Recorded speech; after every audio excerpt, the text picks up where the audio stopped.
दुनिया में एक ऐसा पहाड़ है जो माउंट एवरेस्ट से करीब 2200 मीटर छोटा है, लेकिन फिर भी आज तक उस पर कोई चढ़ नहीं पाया। जी हां, हम बात कर रहे हैं कैलाश पर्वत की। इंटरनेट पर इसके बारे में न जाने कितनी ही कहानियां हैं, लेकिन उनमें सच्चाई कितनी है? चलिए आज कैलाश पर्वत के इस पूरे रहस्य को परत दर परत समझते हैं। तो सबसे बड़ा सवाल यही है, दुनिया के सबसे ऊंचे पहाड़ पर तो हजारों लोग चढ़ चुके हैं, तो फिर इस पर क्यों नहीं? क्या सच में इसके पीछे कोई अलौकिक शक्ति काम कर रही है, या फिर वजह कुछ और ही है? इंटरनेट पर फैली थ्योरीज में से एक तो ये भी कहती है कि कैलाश पर्वत कोई प्राकृतिक पहाड़ है ही नहीं, बल्कि ये किसी प्राचीन और बहुत ही उन्नत सभ्यता का बनाया हुआ एक विशालकाय पिरामिड है। और इससे भी एक कदम आगे बढ़कर एक और चौंकाने वाला दावा किया जाता है। कहते हैं कि कैलाश के पास समय की रफ्तार बहुत तेज हो जाती है। कुछ लोगों का तो ये भी मानना है कि वहां कुछ घंटे बिताने पर ही बाल और नाखून उतने बढ़ जाते हैं जितने आमतौर पर 2 हफ्तों में बढ़ते हैं। और सबसे सनसनीखेज कहानी वो है कुछ साइबेरियाई पर्वतारोहियों की, जिन्होंने कथित तौर पर यहां चढ़ने की कोशिश की और सिर्फ 1 साल के अंदर ही रहस्यमयी तरीके से बूढ़े होकर मर गए। ये सारी की सारी वायरल कहानियां असल में 1999 में एक रूसी डॉक्टर अर्न्स्ट मुल्दाशेव के अभियान के बाद फैलनी शुरू हुई। पर सवाल वही है कि इनमें से सच क्या है?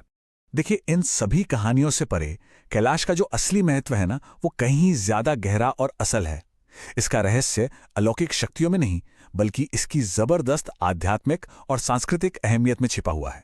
ये पहाड़ 1 या 2 नहीं, बल्कि पूरे 4 अलग-अलग धर्मों के लिए परम पवित्र है। हिंदू धर्म के लिए ये भगवान शिव का निवास स्थान है। बौद्ध धर्म के अनुयायी इसे देवता चक्र संवर का घर मानते हैं। जैन धर्म में इसे अष्टपद कहा जाता है। मान्यता है कि यहीं पहले तीर्थंकर को मोक्ष प्राप्त हुआ था। और तिब्बत के प्राचीन बोन धर्म के लिए तो ये वो धुरी है जहां स्वर्ग और धरती का मिलन होता है।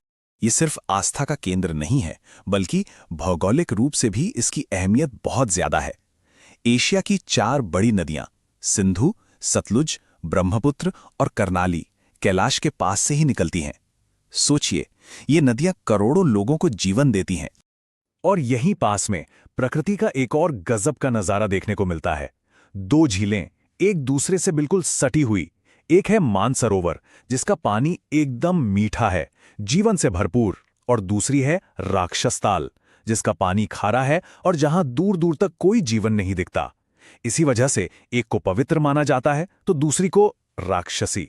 तो चलिए अब वापस उन सनसनीखेज दावों पर लौटते हैं और देखते हैं कि जब उन्हें विज्ञान और तथ्यों की कसौटी पर परखा जाता है तो क्या नतीजा निकलता है। राक्षस ताल के खारे पानी के पीछे कोई रहस्य नहीं है, बल्कि सीधा साधा विज्ञान है। असल में ये एक एंडोरेइक झील है। आसान भाषा में कहें तो इसमें पानी आता तो है, पर बाहर निकलने का कोई रास्ता नहीं है। तो सदियों से पानी तो भाप बनकर उड़ता रहा, लेकिन नमक और दूसरे खनिज वहीं जमा होते गए, जिससे ये झील खारी हो गई। वहीं दूसरी तरफ मानसरोवर का पानी बहकर राक्षस ताल में जाता रहता है, इसलिए वो हमेशा मीठी बनी रहती है। अच्छा, और उस गणित वाले दावे का क्या कि कैलाश की भौगोलिक स्थिति एकदम सटीक है? सच तो ये है कि ये नंबर गोलमोल हैं, सटीक बिल्कुल नहीं। जैसा कि हम देख सकते हैं, दावा की गई दूरियां और असली दूरियों में अच्छा खासा फर्क है। और वो समय के तेज चलने और पिरामिड वाली बातें, ये सब भी उसी एक स्रोत से आती हैं, डॉक्टर अर्न्स्ट मुल्डाशेव। ये बताना भी जरूरी है कि यही वो शख्स हैं जो जलपरियों के होने और ड्रैक्युला का असली महल खोजने का भी दावा कर चुके हैं।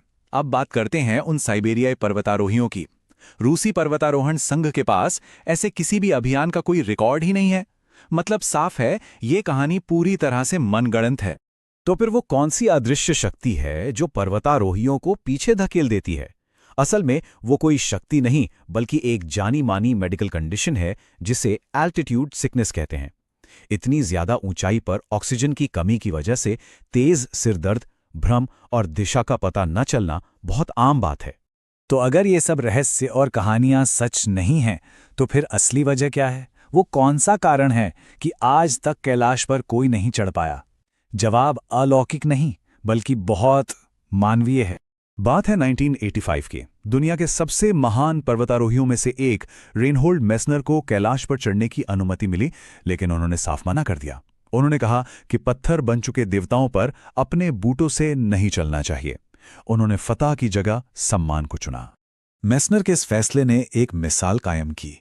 जब 2001 में एक स्पेनिश टीम को चढ़ाई की इजाजत मिली तो दुनिया भर में इसका जबरदस्त विरोध हुआ। इसी अंतर्राष्ट्रीय दबाव के चलते चीनी सरकार ने उसी साल कैलाश पर चढ़ाई करने पर हमेशा के लिए प्रतिबंध लगा दिया।